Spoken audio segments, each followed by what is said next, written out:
Kebumen adalah kabupaten di wilayah selatan Jawa Tengah. Pada bagian utara daerah ini merupakan bagian dari rangkaian pegunungan Serayu Selatan, di mana batuan dasar Pulau Jawa yang tertua tersingkap.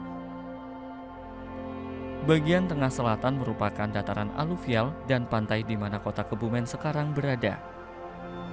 Sedangkan pada bagian tenggara terdapat rangkaian tinggian karang bolong yang tersusun oleh batu gamping di atas batuan gunung api tua dan membentuk morfologi kars. Kebumen telah mempunyai Geopark Nasional Kebumen yang mencakup kawasan seluas 1160,6872 km persegi pada 22 kecamatan dan 372 desa sejak November 2018.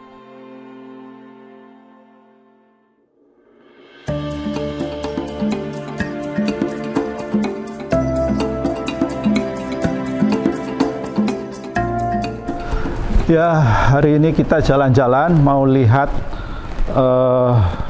bagaimana kondisi geologi kawasan Kebumen dan sekitarnya di dalam kawasan Geopark. Kemudian ada 7 parameter geologi yang akan kita coba kaji di situ ya.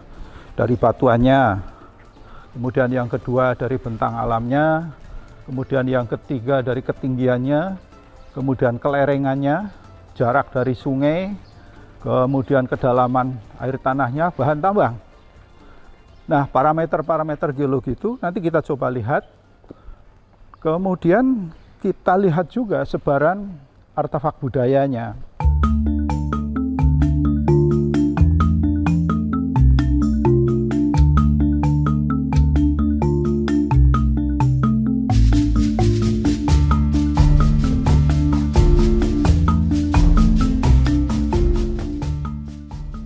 Kebumen, kalau kita perhatikan di dalam konteks Indonesia dan Jawa Tengah, maka menjadi sesuatu yang menarik.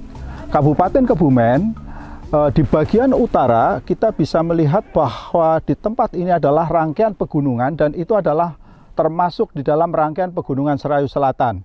Kemudian kalau ke arah selatan, Kebumen itu akan bisa kita lihat di dalam bentuk satu dataran yang sering disebut sebagai dataran aluvial.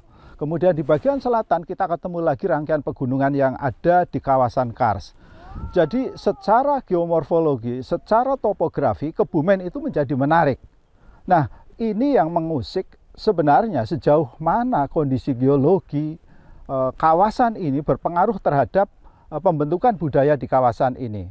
Kebetulan di daerah Kebumen itu sudah ada geopark yang kita kenal sebagai Geopark Nasional Karangsambung Karangbolong yang kemudian berganti namanya menjadi Geopark Kebumen. Geopark itu apa? Geopark itu sebenarnya adalah suatu konsep pembangunan berkelanjutan di mana di situ ada warisan-warisan geologi, ada keragaman-keragaman geologi, ada keragaman budaya dan juga biologi.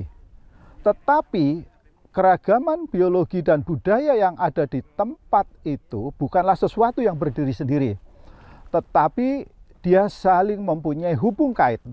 Nah, kita ingin tahu bagaimana hubung kait, keterkaitan antara keragaman-keragaman budaya yang ada di kawasan ini dengan keragaman geologinya. Oleh karena itu, kita coba akan lihat hal-hal tersebut di tempat ini.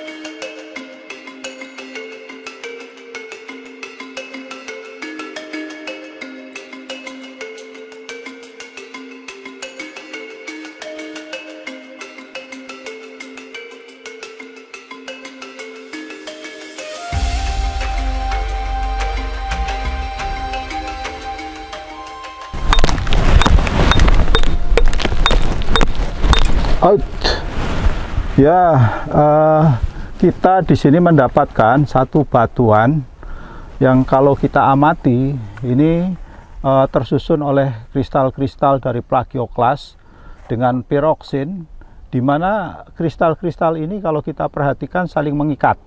Jadi batuan ini sering disebut sebagai tekstur diabasik, sehingga kita sebut batuan ini adalah diabas.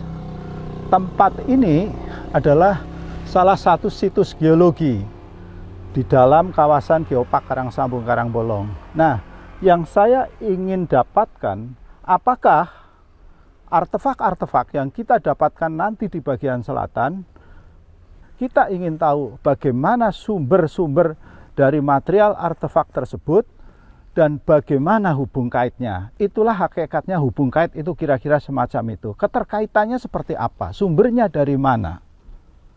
Ya, jadi analisis kita akan ke arah situ.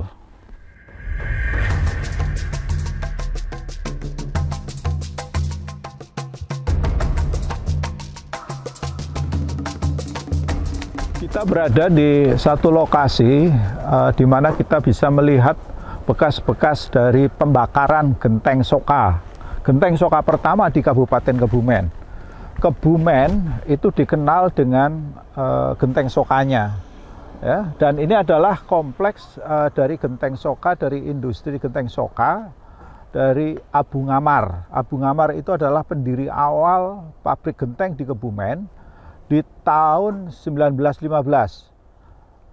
Abu Ngamar ini sudah memproduksi genteng dengan begitu banyaknya dan sudah diekspor sampai ke Jepang pada masa kolonial.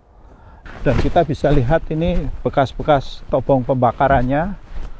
Kita coba bisa masuk barangkali untuk mengeksplorasi seperti apa sebenarnya pembakaran pada masa itu. Ini kondisinya. Assalamualaikum. Ini bekas pembakaran di tempat ini. Bata-bata ini adalah bata-bata lama sekali yang nanti kita bisa coba lihat seperti apa batanya. Ini bata lama, ya. Ini bata sangat lama. Ini keras sekali. Kita jatuhkan pun juga tidak pecah. Ya. Itu menandakan bahwa genteng ini kualitasnya bagus, ya. Kualitasnya bagus. Itu tentu bersumber dari lempung yang bagus.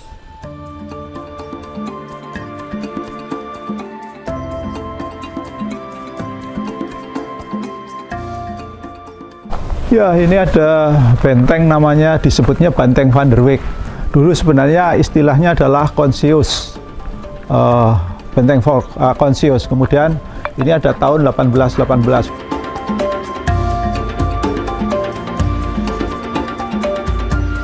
Nah, di tempat ini kita bisa melihat ada benteng oktagonal, benteng yang segi 8. Ya, jadi benteng ini menjadi menarik karena ini adalah salah satu ikon di dalam konteks kawasan geopark kita. Bentengnya oktagonal. Kemudian kalau kita perhatikan, benteng ini sebenarnya materialnya disusun semuanya adalah dari material bata, ya, material bata. Kemudian di atas itu pakai genteng. Nah, tentu menjadi pertanyaan, benteng yang dibuat pada era-era Belanda 1800 sekian, sebenarnya material-material ini sumbernya dari mana? Ya. Tentu perlu pabrik yang juga cukup besar, cukup banyak, ya. Dan material itu tentu menjadi semacam pabrik lah yang berkembang saat itu. Nah, ini yang kita coba teliti, bagaimana komposisi dari gentengnya dan juga genteng dan bata yang ada di sini. Kita coba analisis dari sisi XRD-nya, ya, kemudian juga dari geokimianya, apakah punya kesamaan dengan katakanlah untuk era Belanda itu, misalnya kita ketemu yang namanya pabrik genteng Abu Ngamar.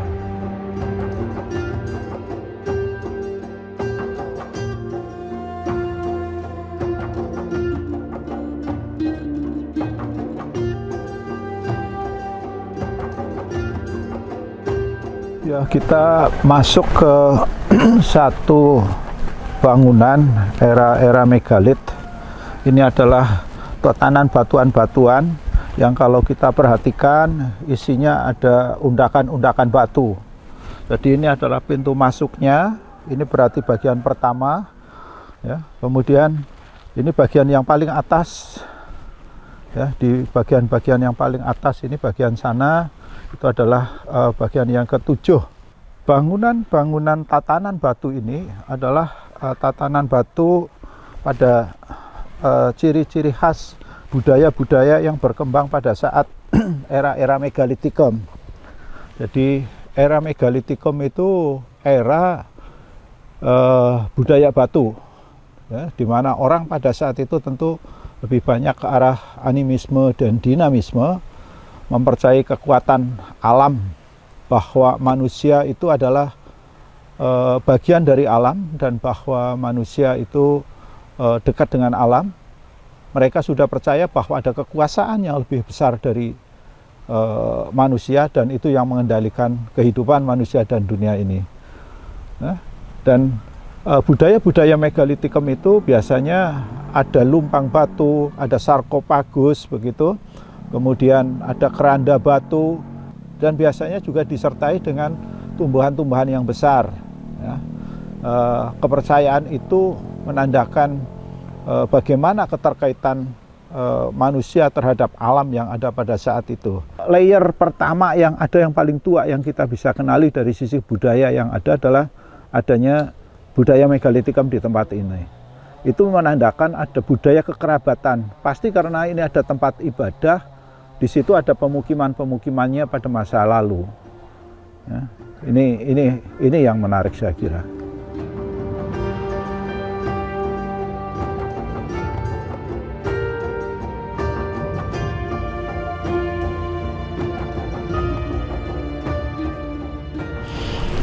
Ya, kita berada di Desa Sumberadi, Kecamatan Kebumen, di mana di tempat ini kita bisa mendapatkan satu artefak yang menurut saya menarik. Jadi kita bisa lihat ini ada yoni yang terpisah di sini, ya. Terus di ujung sana kita juga bisa ketemukan ini ada lingga yang lain. Lingga dan yoni adalah satu simbolisasi kesuburan. Lingga dan yoni itu biasanya berada pada suatu area yang subur. Di situ biasanya daerah-daerah pertanian. Kemudian di situ juga berkembang budaya-budaya yang berbasis kepada Hindu. Jadi tentu dulu di tempat ini pada eranya ada perkembangan budaya Hindu yang ada di sini. Tetapi kemudian di tempat ini juga kita ketemu ada pondok pesantren Sumolangu. Pondok pesantren tertua, ya, yang menurut konon ceritanya adalah tertua di Jawa. Nah, jadi ada suatu perubahan antara budaya dari awalnya Hindu kemudian ke Islam.